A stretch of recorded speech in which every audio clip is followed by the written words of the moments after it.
thank you, Father, for accepting the invitation to speak to our people of St. Catherine's and people from other parishes who've joined us, especially in this period as we approach the Nativity, where we try to make more of an effort spiritually. I am certain, and we're all certain, that all of us will take away many teachings to reflect on, to help us in our spiritual journey. So thanking you in advance, Yeruda, thank you for the student. Tom Rodero.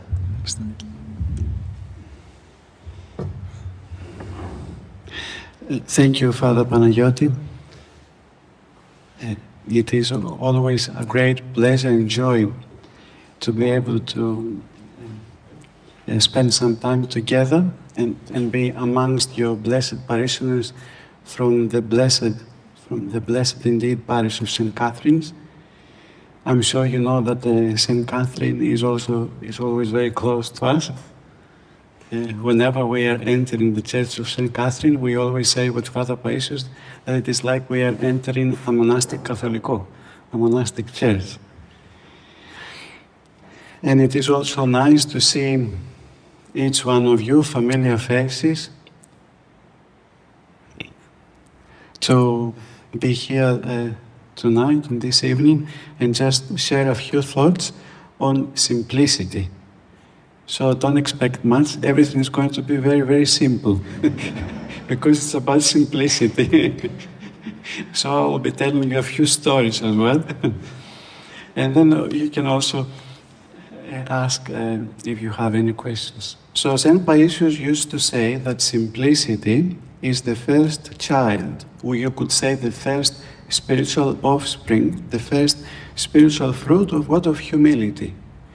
It seems that you have to have humility in order to have simplicity, and in order to be humble, you also have to think in a simple way. You have to be simple as well. So when someone is simple and has simplicity, then you are able to observe that this person has a few characteristics, a few traits in his character, which they are very special. So some of these characteristics may be: this person might be full of love. He or she might have inside them sacrifice, a natural goodness, philotimo and piety at the same time. Another thing that we are able to observe on people that they are simple and they have naturally this simplicity that we are trying to explain what it means, is that the people that they are simple, they are also real. They have this genuine thing about them, and there is nothing fake.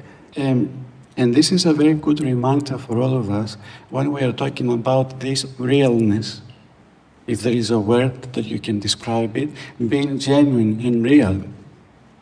This is so important because sometimes in the church, we do this as well, or other people do this to us. We have to follow certain Christian or faith-based standards. Unless, for example, you stand on in a certain way in the church, you might appear that you are not pious. Unless, like this was more in the older days. It's what we call pietism. Not piety, pietism. There is a difference there. Ευσέβεια και ευσεβισμός. Piety is something which is nice, but it's also something that it liberates you.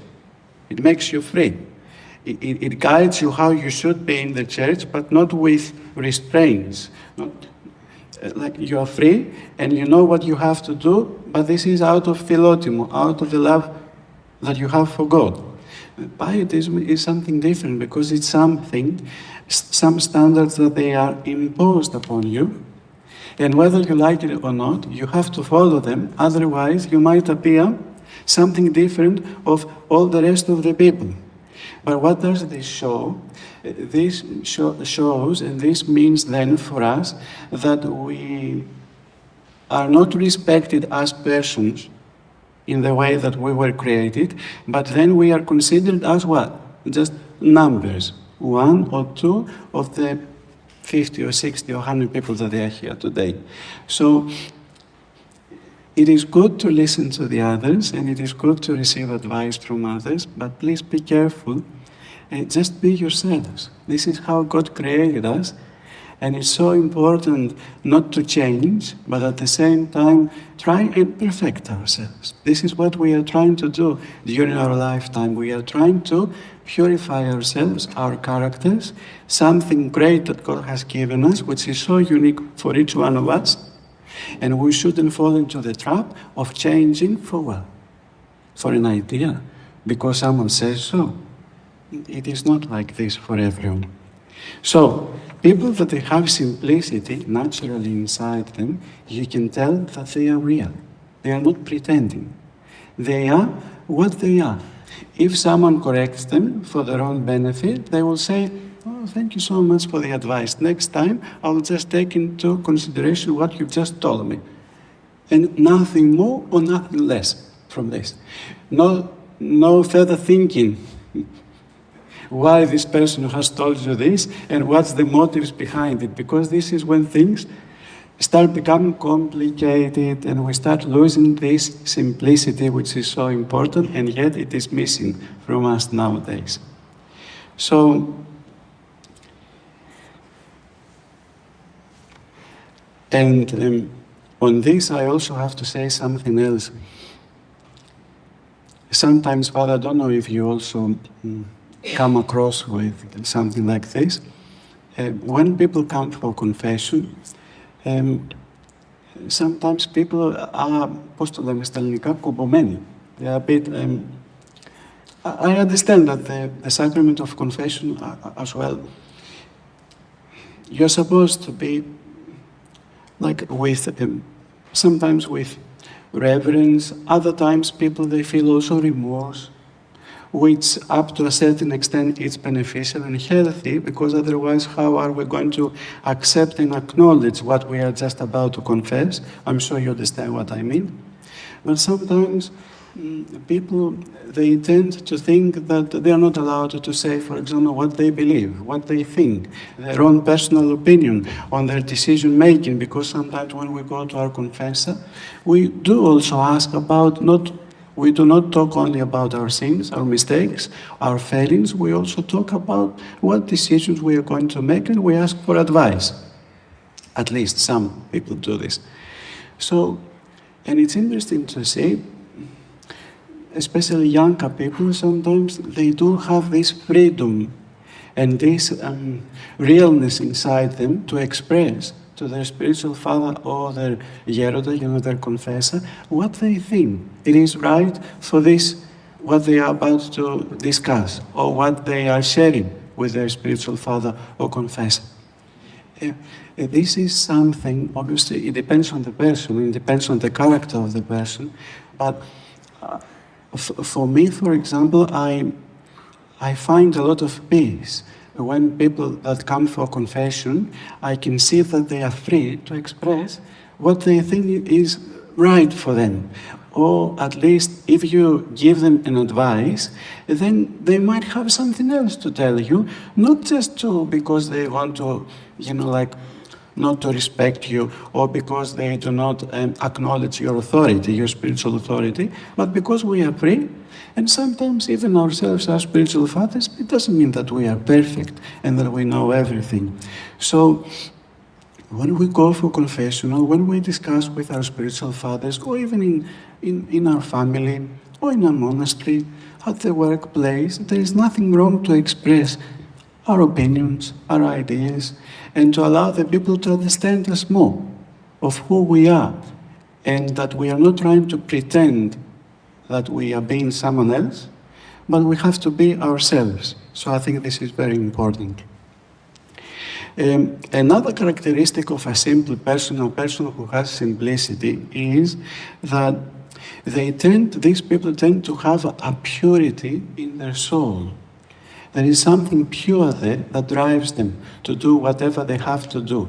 Again, not standards, not things that you have to do or things that you shouldn't do, but whatever you do, You do it because you want to, because you feel like doing this, and because you feel that this is the right thing for you to do.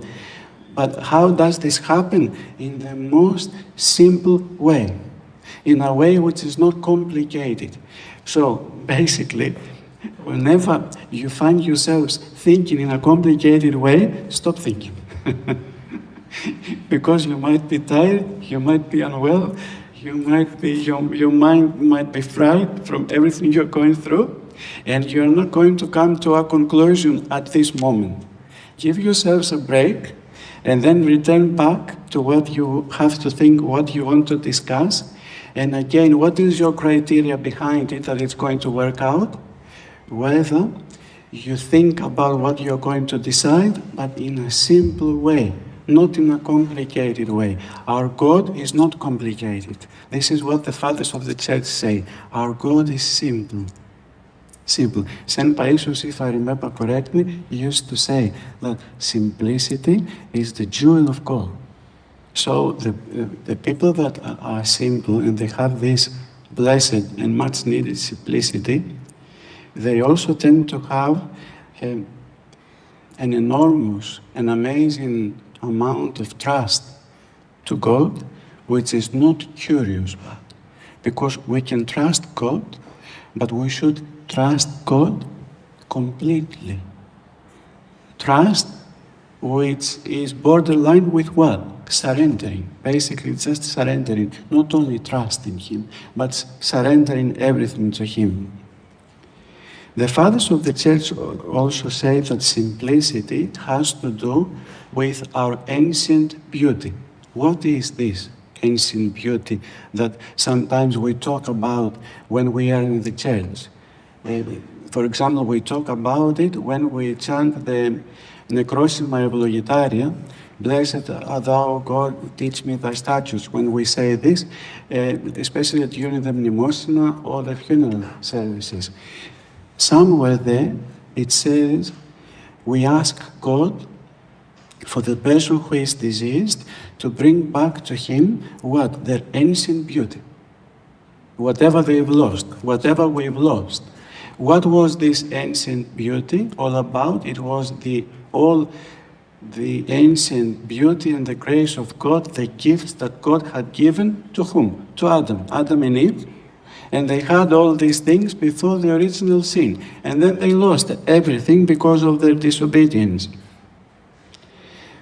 Adam and Eve, whenever you read the Old Testament and their story, you can see that before the original sin, they were able to see everything how? In a very clean and pure way. They were so pure. There was nothing bad or nothing distorted in their mind.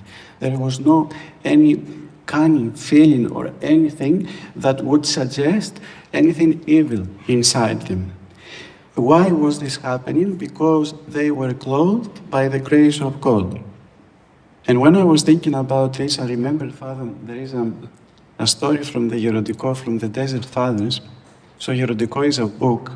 There are different editions of the Hierodiko, but it's basically a compilation of stories of events or sayings from the time that the Desert Fathers, the fathers of Egypt and Palestine, they were around. And if you ever have the opportunity now, I think there are also versions that they are digital in the internet that you can even download if you do not want to buy the book of the Hierodiko. You should, if you have the opportunity, you should get the Hierodiko and read it. And as some contemporary fathers say, do not be afraid. If you read the Hierodiko, you're not going to become monks and nuns. This doesn't happen that easily. By just reading stories of monastics, it doesn't mean that you're going to become monastics. Some of you, but might be inspired of monasticism. But that's a different story. We can talk about it later. So, there is a story, but in the Hierodiko, that says that, why am I saying this? Just to emphasize on this purity that the fathers had. And this purity and this modesty comes from the grace of God. So, there was a time that one of the desert fathers, a saint, basically an ascetic father, he was walking, I think, in one of the cities, if I cannot remember, in Alexandria. And as he was walking, there, from the corner of his eye, he just had a look, and there was a woman standing by. Obviously, it seems that this woman was not of good reputation. But the father saw her, and I think, if I remember correctly, he started crying, or he became agitated. And he would say that probably he did this. Why? Because he was embarrassed, because this woman was very well looked after in appearance-wise, even from back then, for obvious reasons. And the father, you would expect that he would judge her, or he would start saying things against her, or he would go and reprimand them, as some people do, even to this day. But then he started becoming agitated, crying, and he became sad. And then I think someone asked him, "Oh, what is going on? What's happening? Why are you like this?" And he said, listen to this. He said, "I had a look at this woman, and I said to myself, I wish I could look after my soul, my spiritual being, basically. I wish I could work inside me in such a way, pleasant in front of God, to attract God's grace, the same way this woman looks after herself to attract whoever she wanted to attract." So instead of just judging her, instead of just looking through her in a malicious way or in an evil way, he thought of his spiritual state and how he could become better in front of God's eyes. He didn't think of what this woman was going through. He probably prayed for her, which is a reminder for us that our salvation, as we always say, is personal. Obviously, it always goes through the other person, but at the end of the day, when we go up there, God is not going to ask from us to give an account for this woman or anyone else of their own doings, but we are going to give an account of what we've done, how much we've done in front of God to become better or not, or to become worse. Have you noticed? There is always a negative meaning behind it, almost judgmental, like we go into judgment of the other person's ability to think or act, which is not good, which is not right. So what I'm trying to say is that when we talk about simplicity, we also have to be careful to be aware of our surroundings. We cannot just act in a silly or childish way by just thinking that we are acting simple and we are imitating the ancient fathers. It doesn't work like this. There has to be a lot of discernment there to be able to have simplicity, but at the same time, just not to be borderline and not to cause to people, instead of peace and joy and happiness, not to cause them to become distressed and to go against us and to start getting upset with us, because then this simplicity does not serve any purpose apart from ourselves, pretending that we are simple just for the sake of being simple. So, as we said, a good criteria is that someone who is truly simple in a godly way, the other people do not get upset with them because he has the grace of God, and the grace of God covers this person. So, as we said, simplicity also brings a lot of happiness and joy. When you are next to people that have simplicity, without even trying to be happy and joyful, this is something which is transmitted to you. Saint Paisius says, Father, that there used to be a monk on Mount Athos when Saint Paisius used to be around, whose name was Gerda Elder Pachomius. So this father, apparently, he was illiterate. He didn't know how to read, he didn't know how to write. The only thing he knew, whenever he would go to the church, and this was only for the Easter period, was what? To chant the Christos Anesti, because he knew this by heart. So every time he would go to the church, every Sunday, or whenever it was a big feast day, the fathers, they would ask him, Father, at which point of the service we are? And he used to say, psalteria then, psalteria. Basically, they're just saying psalms, they say psalms, because he couldn't even understand at which point of the service he was. But apparently, St. Paisius says, this person who was illiterate couldn't understand what was going on in the service, who didn't have the chance to read books because he couldn't read, he had such a great gift of transmitting to you a lot of joy. Apparently, his face was like a little kid, always bright and red, full of love. And even if you were upset, you would go and talk to him, and your sadness would disappear. Apparently, there were people that they would go and talk to him, and they could have had, like pages of things to say.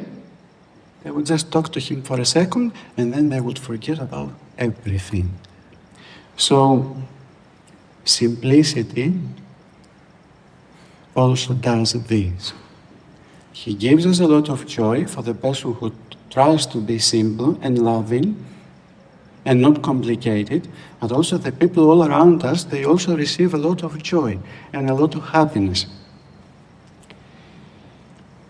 A simple person, a person who has simplicity, also has no guile, cannot think in a bad way for the others. Now, this is a great gift to have, because as we all know, in our everyday life, we cannot escape from being attacked by thoughts that they have to do with the others. And most of the times, the tempter will not inspire inside us good thoughts. I'm sure you know this from your own experience, okay? Most of the times, the thoughts we have for the others are not good. They can be neutral, they can be negative, they can be furious, they can be judgmental, they can be justifying of ourselves, but most of the times they are not good for the others. So, simplicity, but somehow, in a very godly and miraculous way, prevents us from thinking in a bad way for the others. Okay? And that's why the people that they have simplicity, also inside them, they have good thoughts. Good thoughts, genuinely good thoughts. They won't accept bad thoughts, but genuinely, most of the times, they produce inside them good thoughts. That is why, if we truly want to be simple and to have simplicity, one of the things that we have to practice, one of the practices that we have to practice, one of the spiritual practices we have to practice is what? Watchfulness, nipsis. We cannot allow our mind to become a factory of bad thoughts, as St. Paisius used to say, and then expect ourselves to be simple. It cannot happen. It's like you're opening every door and every window for the rain and the wind to come. Then everything is destroyed and broken down, and then you say to yourself, oh, what is this that has come to us? You have to act from before so that all these things you don't like to happen, they don't happen. A simple person is not a person who is silly. There is a nice story with St. Paisius. This is actually most of you probably know this story. They say that one time St. Paisius was not at his cell. And while he was coming back to go to his cell, there were some people that they went, they found no one there, and they were leaving. So he just happened to meet them. And the people, obviously, they didn't know that he was St. Paisius, Ieronymos. And one young boy said to him, "Father, do you know where St. Paisius is?" St. Paisius, pretending that he was not St. Paisius, he said, "And why do you want to talk to him?" The young boy said, "Well, we want to go and receive his blessing." And St. Paisius said to him, "Oh, you want to talk to this person? Have you found out that he is smoking?" Listen. And then the amazing thing is not what St. Paisius said to this boy, because St. Paisius, we knew that he was full of simplicity and the grace of God. So whatever he said to the others, basically he was not in danger of becoming something else of what he was. I'm sure you understand what I'm saying, okay? The amazing thing is the replies of this young boy. So this young boy heard this and said, well, with all the things that this person hears every day from the people, well, you would expect that he will start smoking. Listen to this. And then St. Paisius said to him, I can't remember now, he's lazy. Or, he eats everything, he doesn't keep the fasts and anything. And then this young boy kept finding excuses for St. Paisius because his mind could not become complicated. St. Paisius was trying to make him think in a complicated way so that he avoids the glory.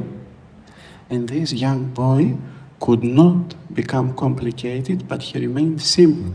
And because he was simple, he had so much faith inside him that he couldn't accept anything else than what he had inside him.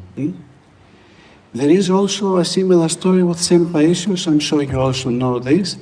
When he was little, I don't know if you know this, he was little, he had great faith, but at some point, someone said something to him. I think it was a friend of his brother or one of his brothers, and he cast inside this young boy's, St. Paisius' soul and heart doubts for his faith.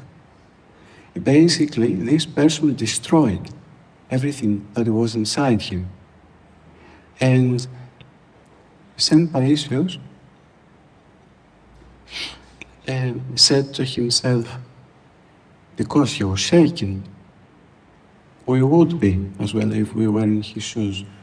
And then St. Paisius said to himself, at the end of the day, even if what this person says is correct, and Jesus is not God, and he was just only a person, a human being, and for everything he has done for humanity and for all of us, and for the sacrifices and his teachings, I owe to him everything. So I ought to be respectful and loving towards him. See, simplicity. He didn't sit down just to put everything together so that he was able to make up his mind. He didn't accept anything that the other person said to him, but at the same time, he allowed his simplicity to take over. And then, you know what happened afterwards? Our Lord appeared to him for the first time in his life, and he could never forget this appearance and how our Lord appeared to him. What? To say to him, I'm here. I'm real. The one that you believe is real. There is another nice story that shows a lot about the simplicity and how simplicity basically, it can perform miracles. It's from the life of Papa Ephraim of Katounaki, the life of Saint Ephraim from Katounaki. So in this brotherhood, There used to be an old monk who had not left Mount Athos for the last 40 years, something. Back then, especially, the fathers, they would try,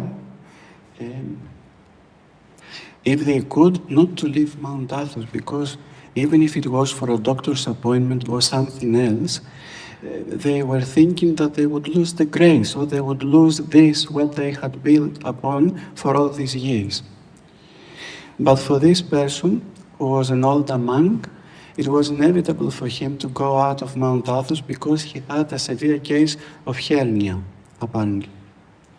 So the fathers, they farewelled him, but they were also concerned what was going to happen to him, because he basically knew nothing.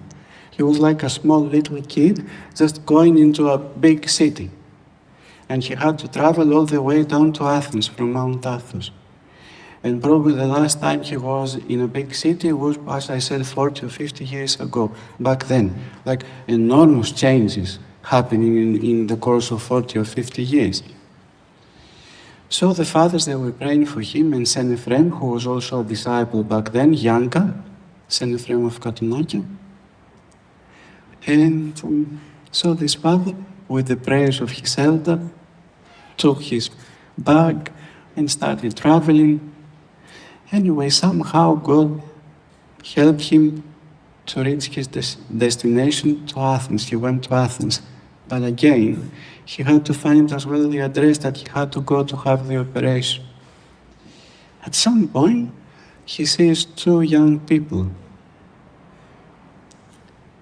And they say to him, "Hello, how are you, Father?" Immediately they grabbed from him his belongings. And they said to him, "Where are you going, Father?" And he said, "No, I have to go there, but I don't know how to go." Simplicity, eh? Simplicity, but simplicity with full of faith. If it was us, we would have crumbled. We would be in a corner crying, or just not knowing what to do. And the two young men, as I said, they grabbed his belongings. They grabbed also the piece of paper with the address, and they said to him, "Just follow us, and we'll get you wherever you have to go." This elder, simple that he was, he just followed them. They reached their destination, and I think he only had a bit of time after they reached their destination to ask them, "What are your names? Like, who are you?" And they said, "Theodoros και Theodoros." They had the same name, Theodoros και Theodoros. And so what is this that had happened? Obviously, there's the two young people, they just left, they disappeared. The fathers, back in their cell, they were praying for this elder, but they were praying to whom? To the two saints, Saint Theodore the Tyrant and Saint Theodore the Commander. That's why they said Theodorus και Theodorus. Yes, their names. So, simplicity can save us, and simplicity also can perform miracles. So if this great elder, simple elder, was to start investigating something that we would have done, especially nowadays, with everything that's going on around us, and don't you think that probably these two saints, they would have disappeared before they got him to their destination? I think they would, because they would think that we do not have a need of them.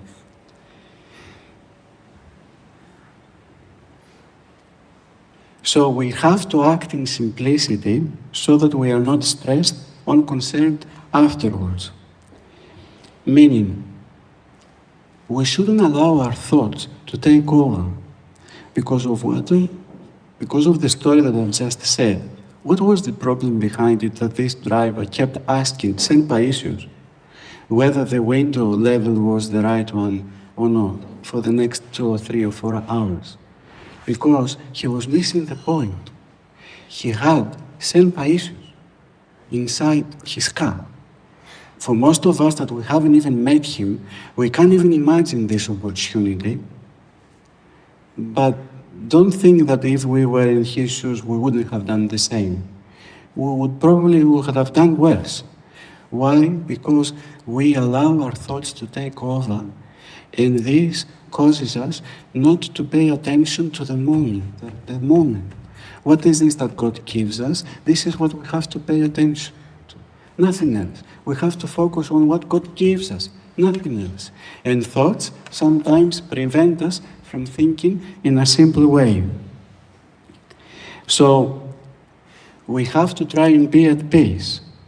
Because if we do not do this, then we basically torment ourselves. This is what it's all about. Lack of simplicity sometimes can be a personal torment. And someone could say, if you want to torment yourself, you have every opportunity and freedom. I'm sorry if it sounds sarcastic, but this is what it is. If you want to torment yourself, you can do this for yourself. But how about the others?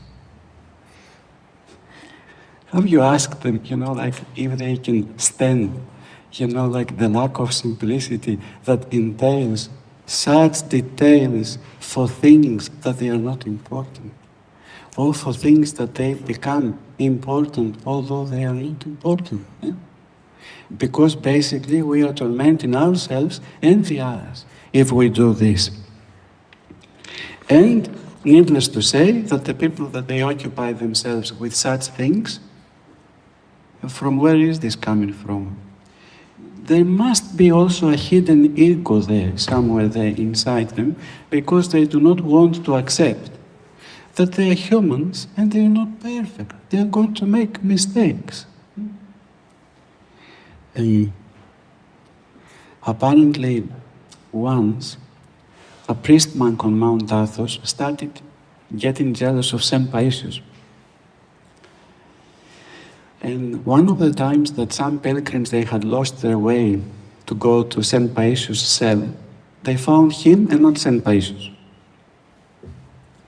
So they went to this priestman or monk and they said to him, Hieroda, do you know where St. Paisius is?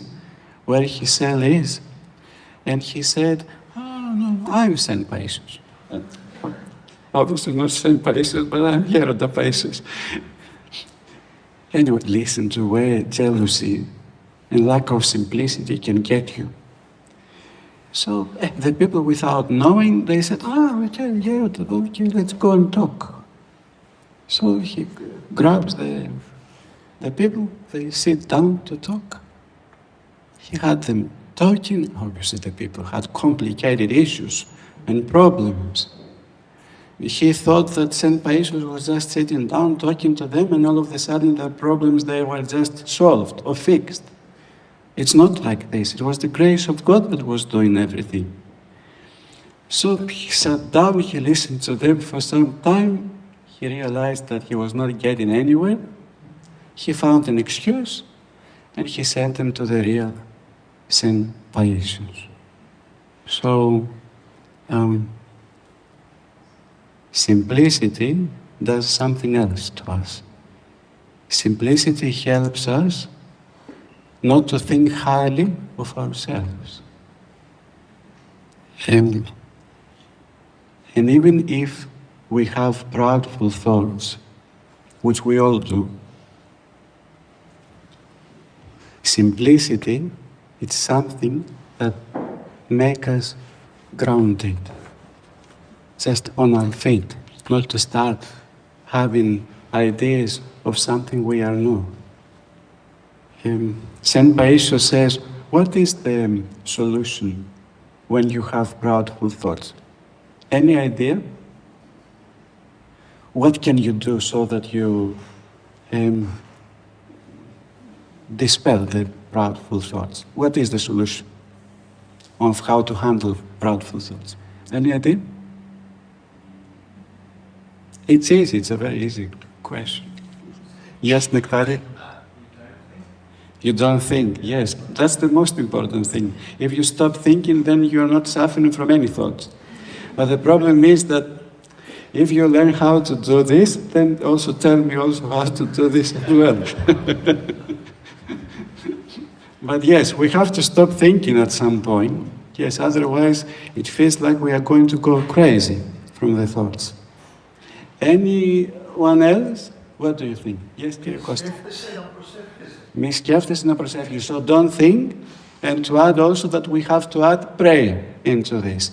Yes, of course, because prayer helps us to become distracted, but at the same time also, especially the Jesus prayer, is so powerful.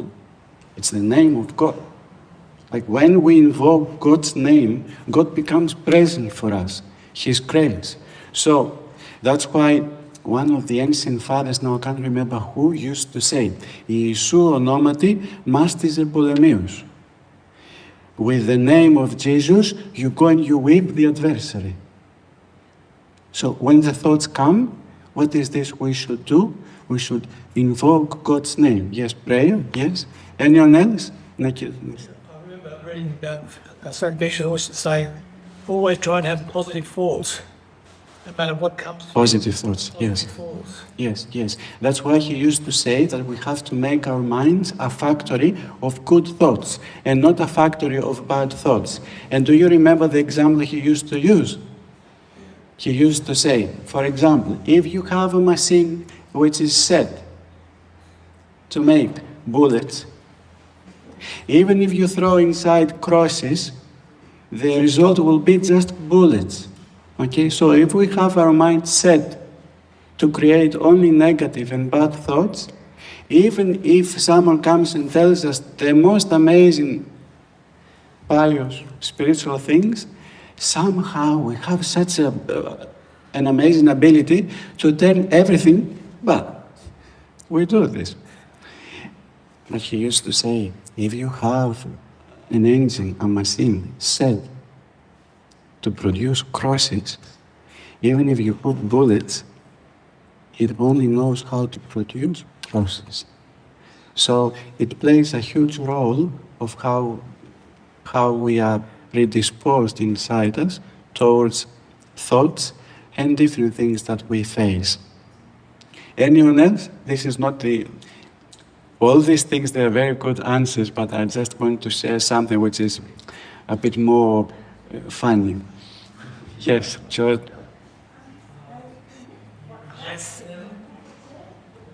Sorry, I'll just note it probably to both of you, that's why you started. That's okay. Yes, Jordan will come. Reject the thoughts by ignoring them. Yes, yes. And sometimes, in order for us to do this, we have to distract ourselves. And sometimes the fathers say that distraction from the thoughts shouldn't always be complicated. Sometimes just doing simple tasks is enough distraction for us not to think of a very destructive and persistent thought.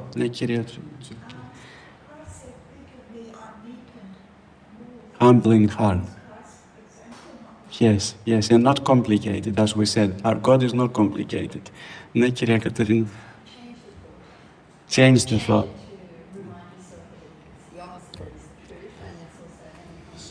A lot of people try and do this, and it's one of the practices that the fathers suggest to change our thought, or sometimes to go and find a different thought to attack the thought that we have. But the thing is that sometimes we realize afterwards that the thoughts are smarter than us. So most of the times, in our fight with their thoughts, they will always win. So we can reach at this point, and it depends on which thought we are dealing with, how tired and how perplexed we are inside our mind. But if we can do this, yes, this is also good, but this is a bit dangerous sometimes. Maybe if we think about our own imperfections and what we're carrying on our back daily. Yes, this is also a very good point, because Saint Paisius says, when you try and think of and think highly of yourself. How about if you just remind yourself that everything you have and everything you are and everything you do is from God? We usually forget this.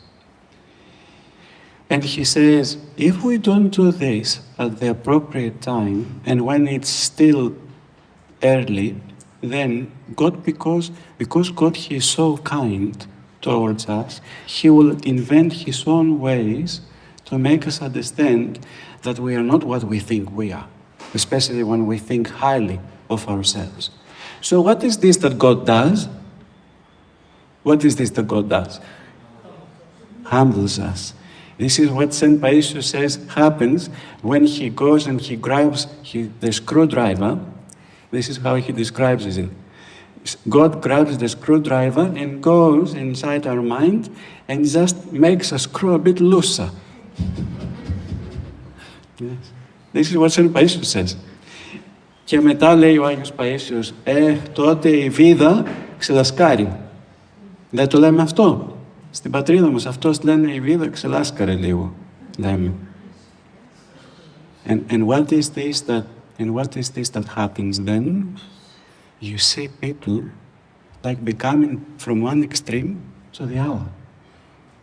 This is what St. Paisius says. That's why we have to have a measure with everything we do. There has to be always a measure. And who is the person who is going to help us find this measure? Any idea? Most of the times our spiritual father. So St. Paisius says, he used to say to the people that they would go and praise him, he used to say, don't look at me and don't praise me. If the grace of God disappears from me, you will see me in Thessaloniki. He used to say, it's funny. You will see me in Thessaloniki dancing at the Bouzoukia place. Can you imagine that? This is St. Paisius that he used to say this. For us to understand that without God we are nothing. We are nothing without God. So, it is a good reminder every now and then to say to ourselves, who do you think you are? Like, I'm sorry, with all the respect. I'm saying this for myself more than anyone else, okay? But I think it's a good reminder, because then how can we have prideful thoughts of ourselves whenever we look inside us and we see so many failings and so many problems and difficulties? This is what happened with this figure from the Old Testament, whose name in Greek is Nebuchadnezzar. Father, in English is, I cannot say it. Nebuchadnezzar. Nebuchadnezzar, yes. I don't know if you remember the story behind this figure. If you don't, please go and read about it. It's so interesting. So basically, this person was a king, okay? And he was the king when Daniel and the three youths, they were around. And although he saw this miraculous event of Daniel and the three youths being saved, he still did not acknowledge God's grace and God's power. So, and he thought that everything he had was his own doing, his own power. At some point, God tried to warn him. Do you remember how? He had a dream. And then this dream was so fearful for him, and at the same time he couldn't explain it. So he asks Daniel, Prophet Daniel, to go and explain the dream to him. What was this dream about? He saw a big tree, and this tree was huge, was providing shade for different animals, birds, other things. But the tree was chained up, the roots of the tree. So when Daniel heard of this dream, he started becoming agitated, fearful. And the king said to him, oh, take your time. If you don't want to say anything now, come another day.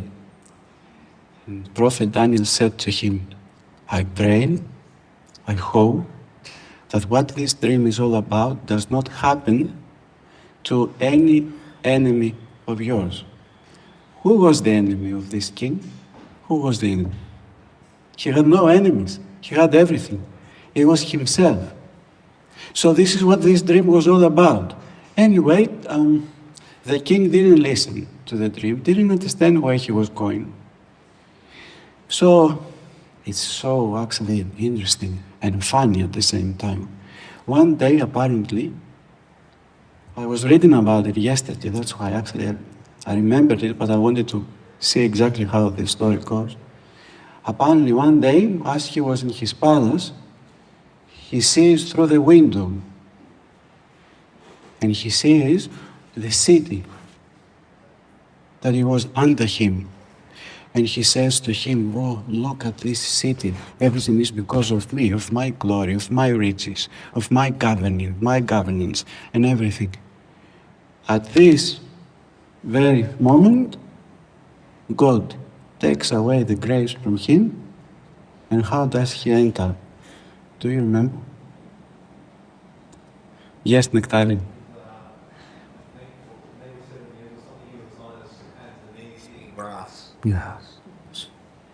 Yes. For 7 years, he ended up acting basically as a beast, as an animal, eating grass, as the animals do. And he became actually even visibly because it says that his hair grew and his nails became like the nails of the birds that he saw in the dream. Because remember that the birds and the beasts, they were under this tree, under the shade of this tree. But for him, what he went through became an opportunity to find himself. That's why, which doesn't happen often, God showed mercy upon him, and in 7 years he was reinstated, and then apparently he lived the rest of his life piously. But this is where we can get if we lose the grace of God. And believe me, this can happen to anyone if we just go and we accept prideful thoughts. And we do not have simplicity, the necessary simplicity. Simplicity also helps us to have a clear and healthy spiritual vision. We are able to see things the way they are, not distorted. That's why you can see that people that they are not simple, they will never do what? They will never acknowledge all the good things that the other people do. Pay attention, nowadays it is so hard to find someone who says one good thing for their parents, for their siblings, for their friends, for their boss, for their wives, their spouses, for their children. It's so hard for us to acknowledge the goodness of the other people. Why is this? Because we cannot think in a simple way.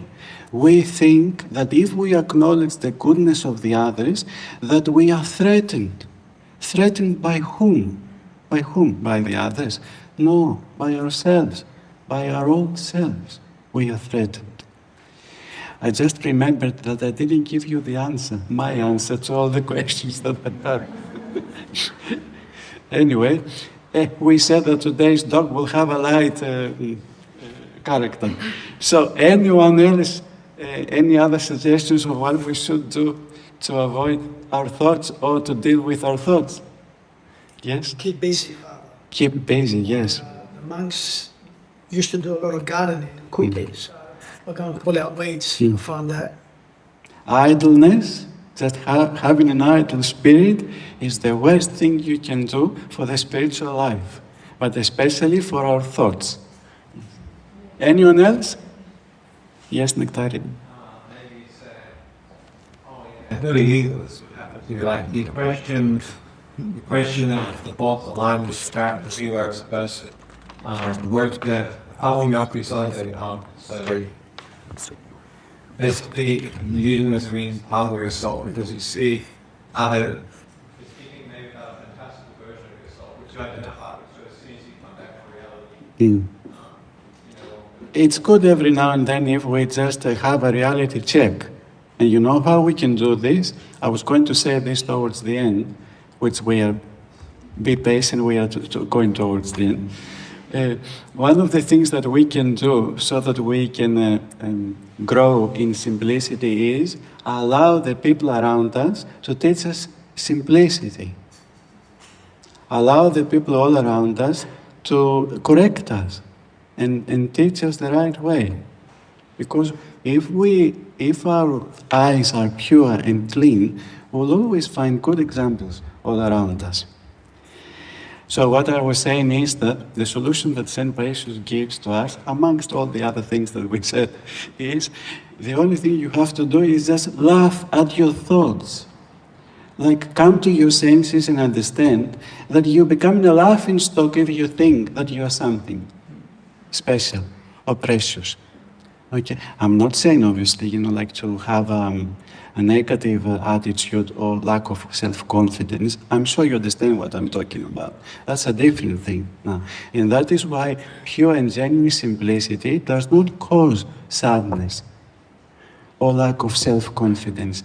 It empowers you in an amazing way, in an indescribable way, because simplicity is inspired by the grace of God. That's why it empowers you, and it does not bring you to despair. So,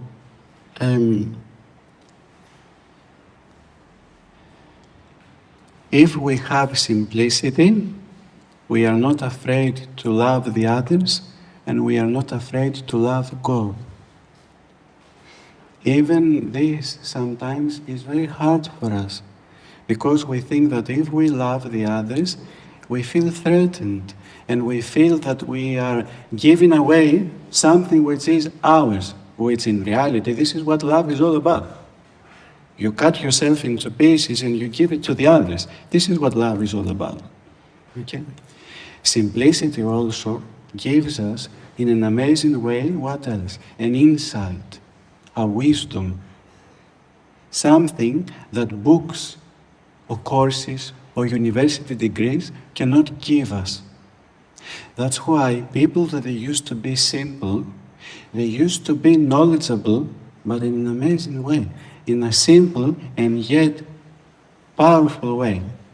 I remember, for example, this is like a personal story. It's not something important, but for me it is. I remember, Father, I was sitting once at my grandparents' house. Both my maternal and paternal grandparents, they were close to our house, so I had the enormous blessing to spend many years with them, up until I went and studied, and then I left for Australia. And then it was sad that the three of them, they passed away while I was away. So I didn't get, to see them again. But anyway, they gave me the most amazing memories. But I remember this. We were sitting down. I even remember, the room, the place where they used to sit down. I was sitting down, I was troubled by something. What was I troubled with? At school, I had some issues with someone who was basically, being a bully. How surprising, eh? You can see, through the generations, we do not change. If not, we become worse. Because bullying now has taken different forms. Back then, thank God, we didn't have phones, internet that much, and all the rest of the cyberbullying and all the rest of the new versions. Eh? Anyway, somehow I didn't want to say this to other people or to my parents, or I did. I don't think I said it. I was trying to deal with this on my own, but I was perplexed and affected by this. Because I was also a person that I wouldn't, I was trying, not to be, anyway, most of the times. Not perfect, but most of the times not to affect others, anyway, most of the times. And you know what? We were sitting down, and it was, I think, my grandfather who was a chanter. He looks at me, and he says to me with such a nice voice and way, μου λέει, Τι έχεις? It's amazing. Obviously, like you can't hide when you're going through something like this.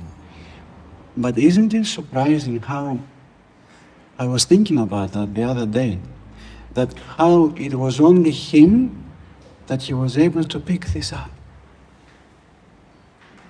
I can tell you that because of the times that he had lived, he was born in 1910. So for the first few years, our area was still under the Turks. Can you imagine? He used to play with little Turkish kids. There's nothing wrong with this, but I'm just telling you the era. We don't want to sound racist. We don't have anything against anyone. So a person who only finished year 3 and then eventually learned how to speak English. Amazing, like an amazing mind for his time, very hard-working person. You would think that he wouldn't understand, and yet he did. He was able to understand. Why? Because he could tell, he had simplicity. He had such simplicity that I probably didn't have, and I still don't have. So simplicity does give us this insight. Simplicity saves. I'm telling you, like if you try and be simple and simplify your life and your thinking, you can be saved.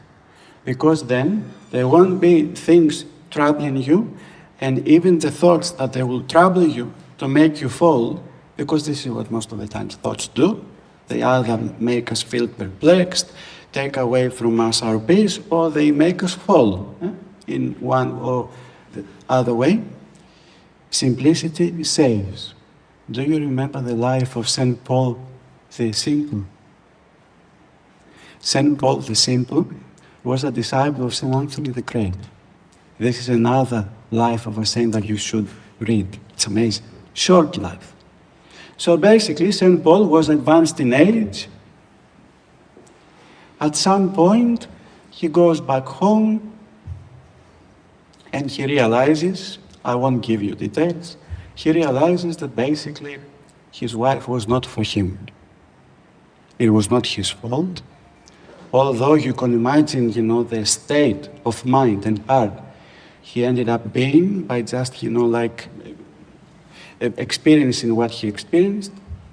And he was that simple that he says to his wife, is this what you want? Okay, bye now. I will see you again whenever.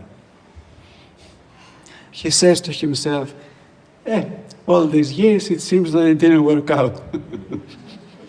I'm not sure if it was anyone here or like someone else, from today's world, if they could have treat this such a thing, like in this simplicity. Anyway, he says to himself, okay, what should I do now? I know what I'm going to do. I'm going to become a monk. As if it was that easy. But you know what? It is that easy.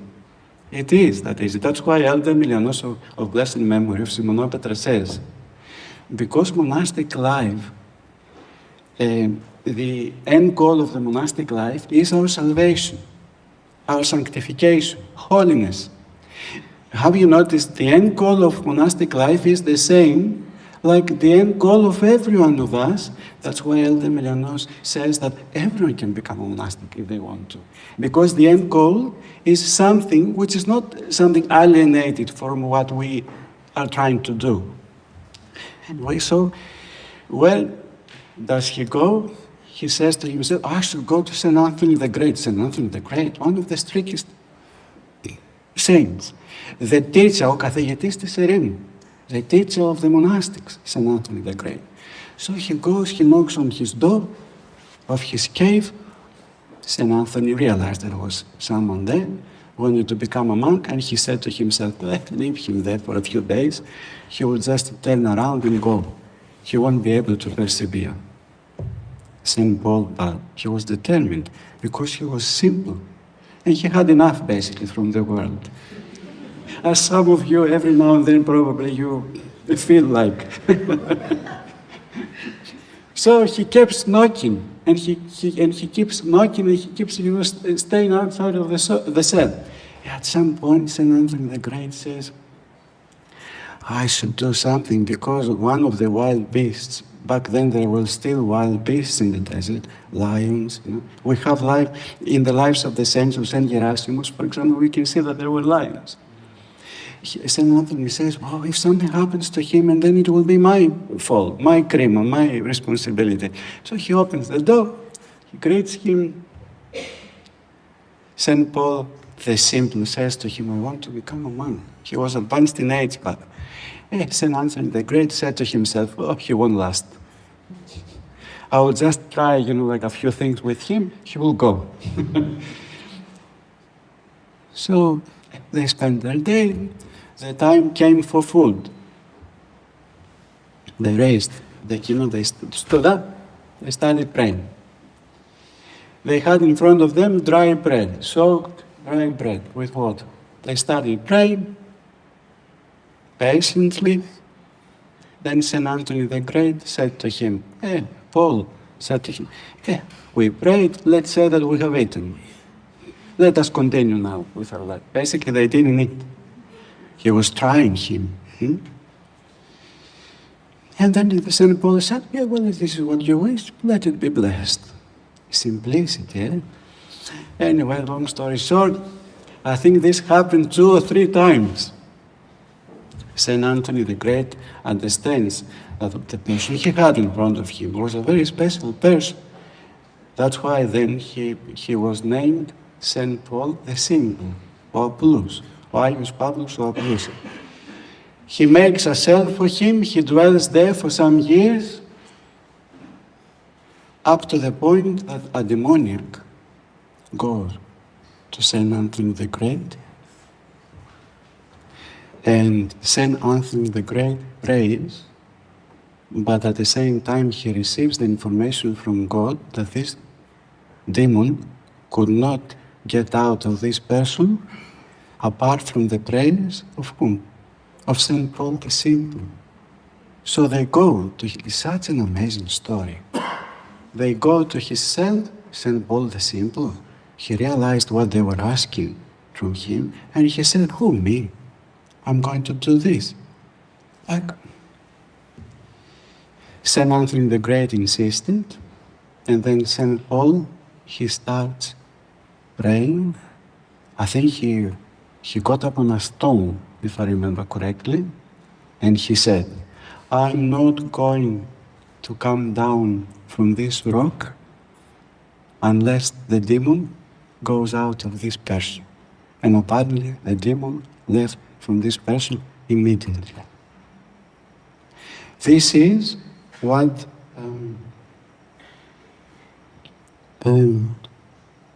simplicity does. So, brothers and sisters in Christ, how can we achieve simplicity then, you might say? First of all, we have to have a bit of philautism. So whatever we do, we should also try and do things for the others, not for ourselves. Because this brings simplicity as well. And we also have to try and be at peace with whatever we do, because our peace is a very good criteria whether what we are doing is right or wrong. We should stop listening to our thoughts, as we've also mentioned. We should start praying, because prayer does help us become more simple. We should try and free ourselves from whom? From ourselves.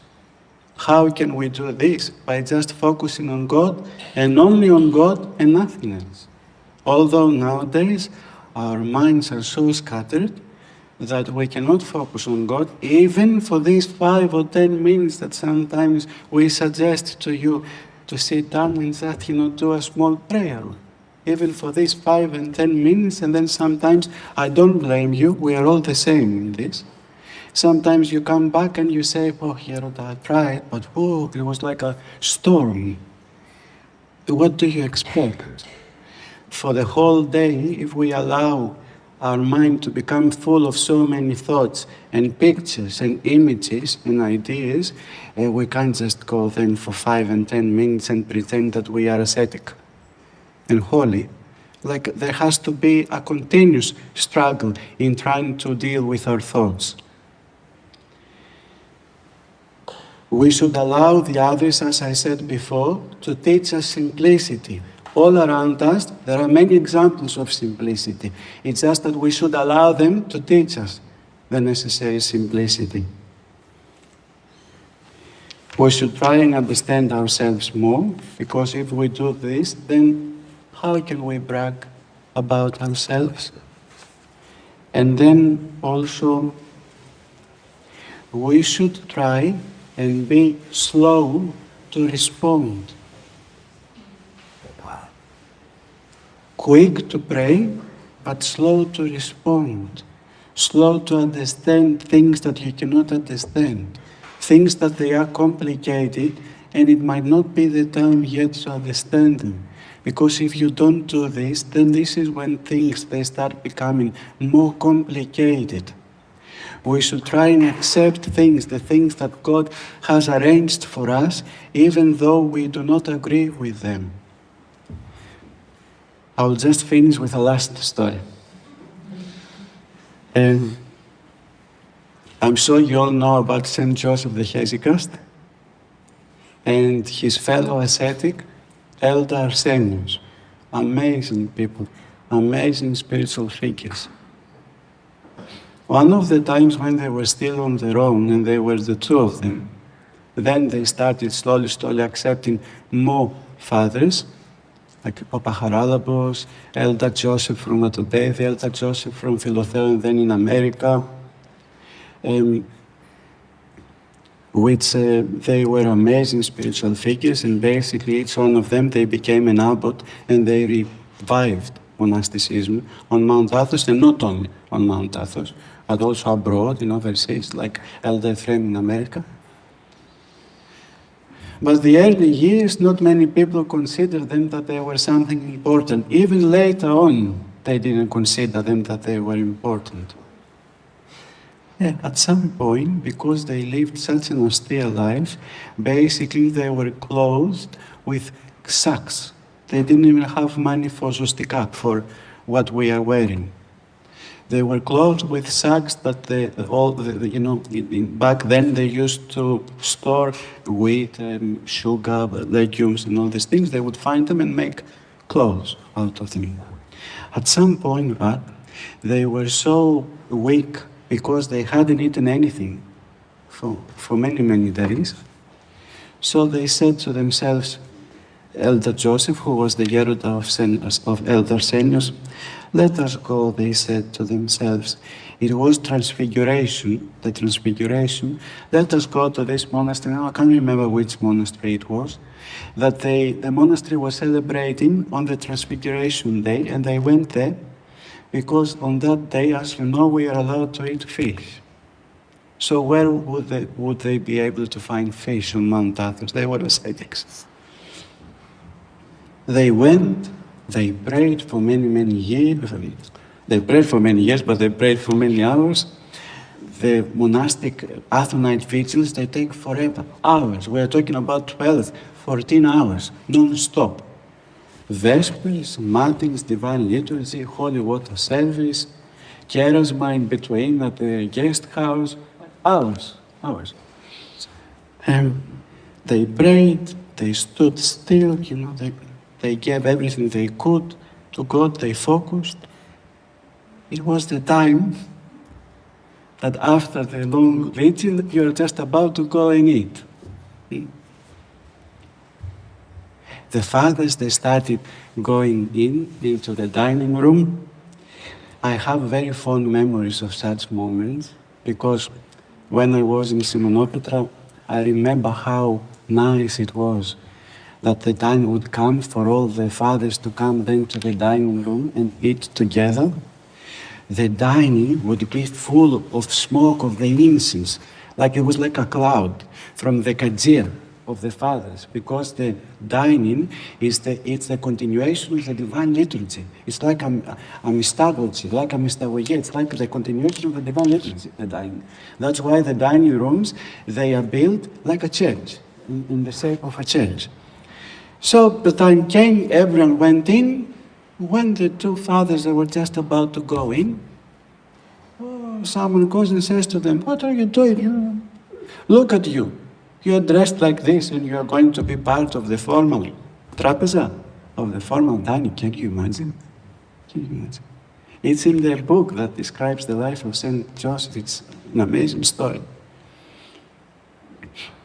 Elder Ieronymos, who was a bit more fiery, said, "What are these things, like monasticism?" He had every right to say all these things, because this is not monasticism. And yet, it is because we are humans. We are not perfect. And God allowed them to go through this as a πειρασμό, a temptation. So when Elder Sen started saying, what are these things? You treat us like this. You're supposed to be hospitable and everything. Saint Joseph the Hestical God grabs him and says to him, "Arsenie, stop. Stop. Whatever we've gained during the vigil, we are just going to lose it over the course of a couple of plates of food.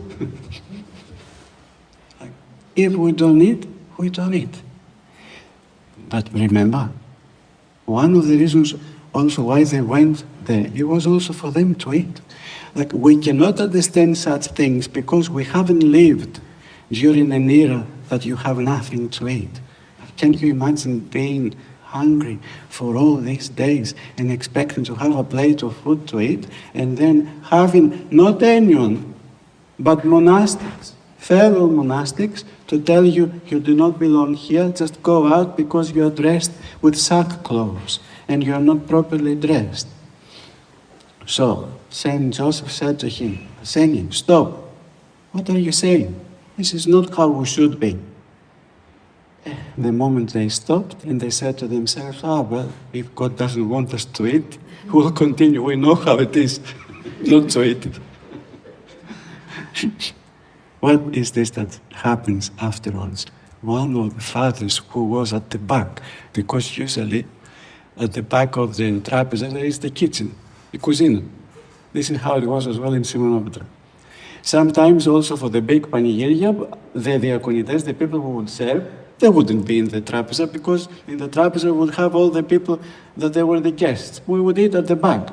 Sometimes it's the best, because you could eat seconds and thirds. And you had all the time you wanted, because the trapeza doesn't last long, although it was a celebratory trapeza, so it would last longer. So one of the fathers says to them, "Fathers, come, eat." They go at the back, they eat, they give them as well extra food to take with them, and they just eat left. So someone would say, is this relevant? Up to you, up to your discretion, the relevance between what we said and this story, or all these stories that we just said. At the end of the day, but their simple mind and their simple heart preserved them from becoming what?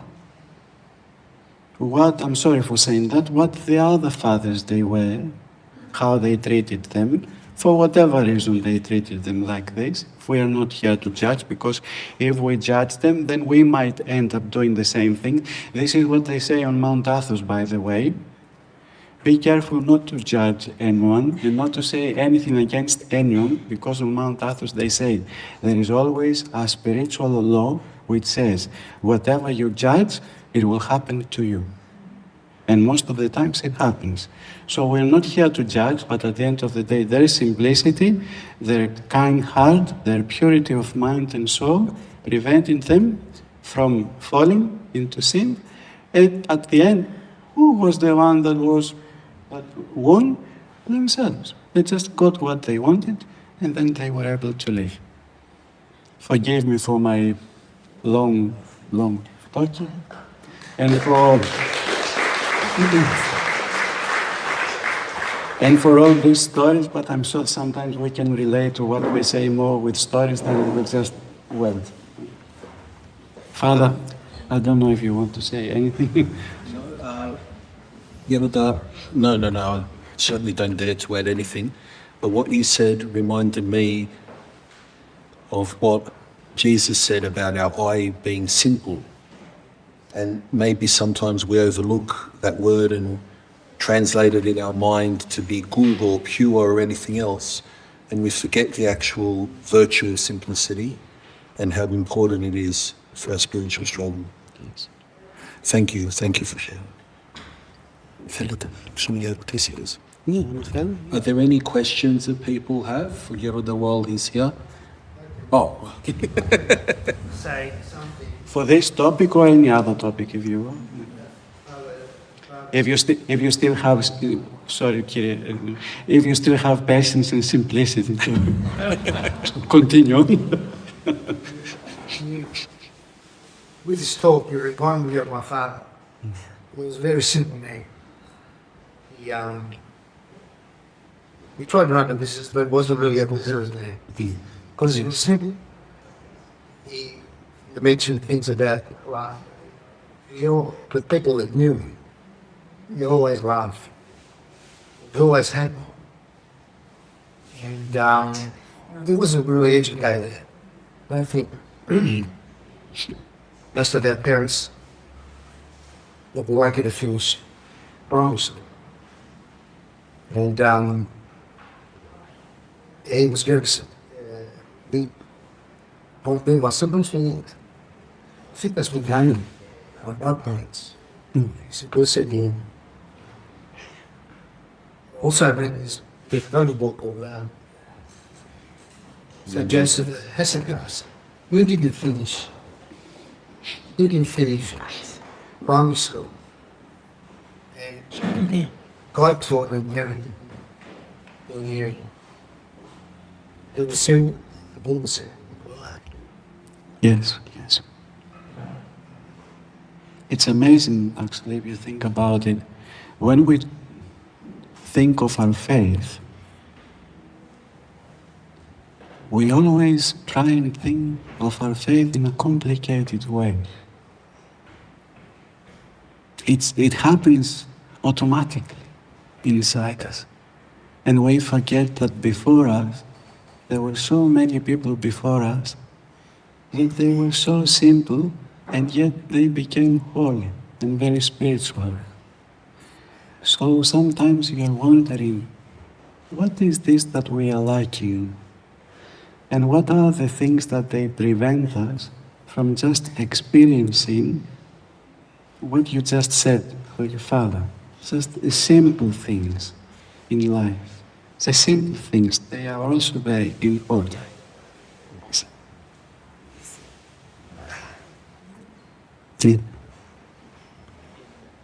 With simplicity in the courses, keep the law, it was something that we all week with some to him, and we were probably best exit.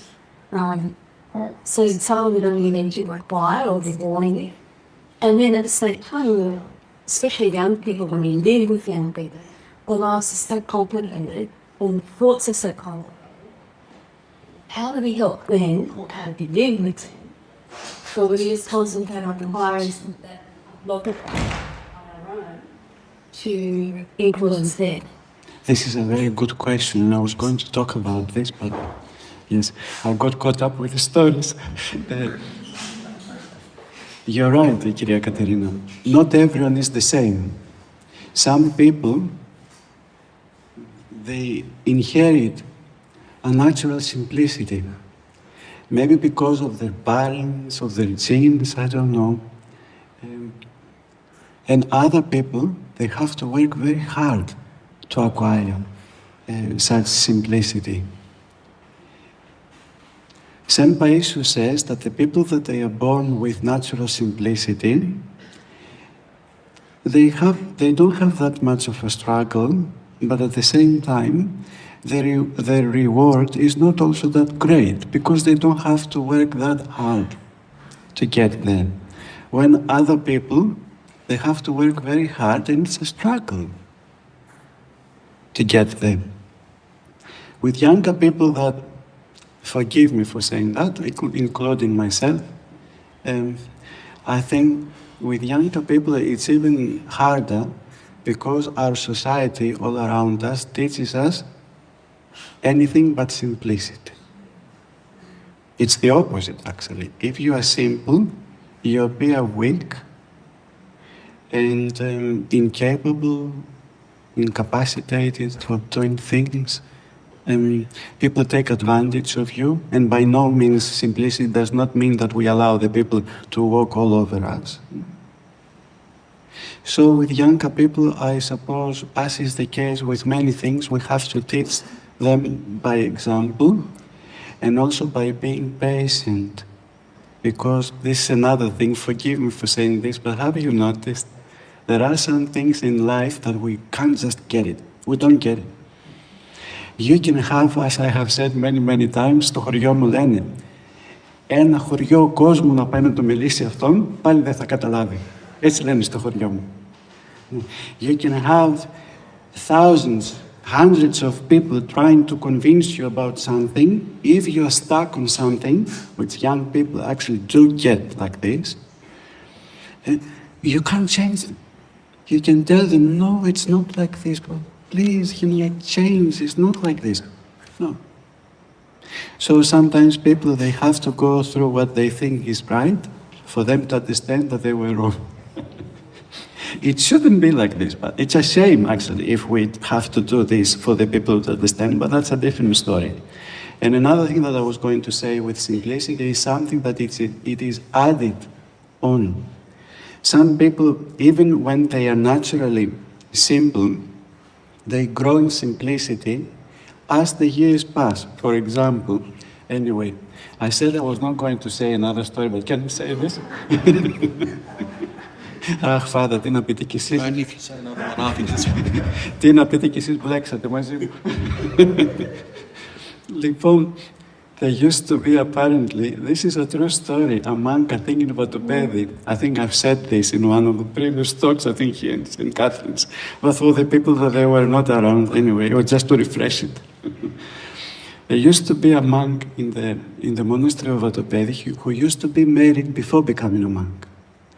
So sometimes this happens, because some people, they get married and their wife, their spouse, passes away, and then they choose to go and become monastics, or sometimes the church allows for two people that they are married to become monastics if they decide, both of them, to go to a monastery, like the husband in a male monastery and the wife in a female monastery.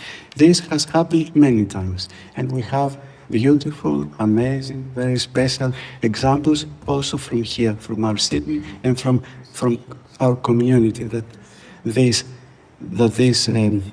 examples have happened, and I had the opportunity as well to meet some of them, and they were very, very, very specially cute people to meet, very special people. So this father, I think he was in the monastery of Vatopedi, he became a monk later on in his life. So he became a monk, he was trying to help at the monastery there. But every time that the trapeza was, the dining, the time for the meals, he would say to the fathers, the younger fathers that they would look after him, they would tell him, "Father, did you like the food?" You probably never remember the story, but anyway. He would say, "It's good, but there's something missing." So next time, again, "Father, did you like the food? That's very good food today." It's good, well done, but something missing.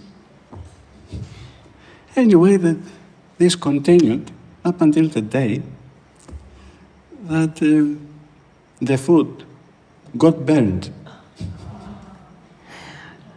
And he says, "Oh, this is the best food."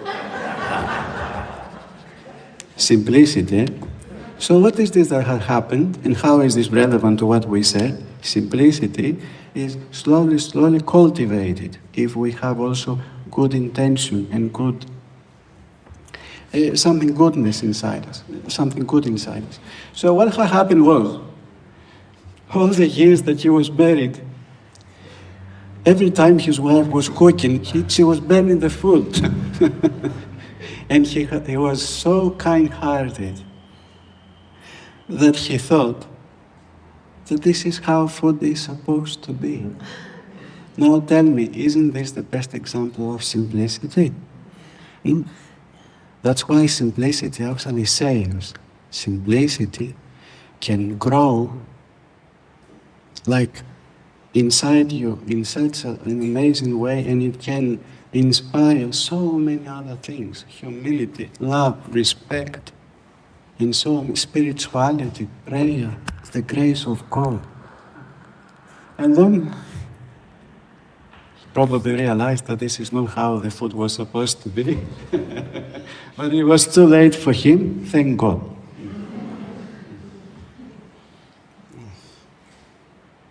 Any other question?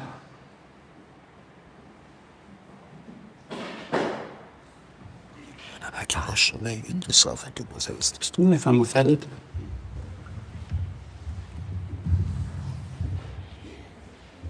Thank you yet again, Yeruda. And I'd like to inform everybody that on Saturday evening, following English liturgy at the parish of St. Raphael, Nicholas and Irene at Liverpool, Yeruda will give a talk. The supper will follow. So Divine Liturgy will be served in English. I believe it starts at 5 o'clock. And after the Divine Liturgy, so at about 6:30, 7 o'clock, there'll be dinner in the hall, and Yeruda will speak there. So we're invited. It's open to all people. Please, if there's a lot of us going, let's inform the parish there, just for catering purposes. But we're all certainly welcome. And we thank you yet again, Yeruda. It won't be about simplicity. It won't be about simplicity, and I don't think I will say too many times. So I warn you. It will be actually, the topic will be the spirituality at home, the spirituality in the family.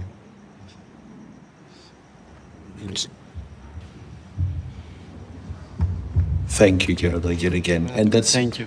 an interesting topic and a relevant topic for all of us, whether we are married and have children, whether we're grandparents, whether we are not married and we're caring for our elderly parents, or whether we're young people who will be married, whether we're trying to work out what our calling in life is. The topic is a very relevant and important one for all of us. So it's an opportunity for us to grow yet again. I ask everybody as we come to take Yeruda's blessing to please help yourselves to everything that the ladies and the gentlemen that everyone has prepared. And also you would have noticed the ecstasy of the monastery has been set up. And if people are able to, let's support our monasteries, remembering that our monasteries are the heartbeat of our church. Whilst we are occupied with work and other commitments, which are a blessed part of life, the monasteries continue to pray for us while we go about our tasks.